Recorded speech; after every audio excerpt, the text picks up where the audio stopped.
চলো আজ ছোটদের জন্য রাখি বানাই। আর এই ছোটদের কথা ভাবলেই মাথায় যেটা সবচেয়ে আগে আসে সেটা হচ্ছে কার্টুন। বাচ্চারা কার্টুন দেখতে বড্ড ভালোবাসে, আর আজ এই কার্টুন রাখিটা বানানোর কারণ হলো আমাদের ছোটবেলার রাখি। আমরা দোকানে রাখি কিনতে যাওয়ার আগেই সবটা ভেবে ফেলতাম।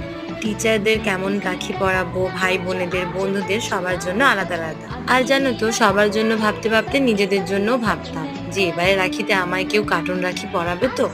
দুটো হাত চায়না আর উল রাখিতে ভর্তি হয়ে যাক, তবে হাতের একদম সামনে একটা কার্টুন রাখি কিন্তু চাই চাই। আমি আর বোন তো আবার নিজেদের রাখিগুলো নিজেরাই বেছে ফেলতাম। আঙুল দিয়ে ভালোভাবে দেখিয়ে দিতাম, দেখ এটা কিন্তু তুই আমায় পরাবি আর এটা আমি তোকে পরাবো। জানি না তোমরা কেউ এমনটা করতে কিনা, তবে তখনকার রাখি কিন্তু ভীষণ মজার ছিল। আর আজকের এই ডোরেমন রাখিটা কিন্তু আমার ভীষণ পছন্দ হয়েছে। তোমাদের কেমন লাগলো জানিও। টাটা।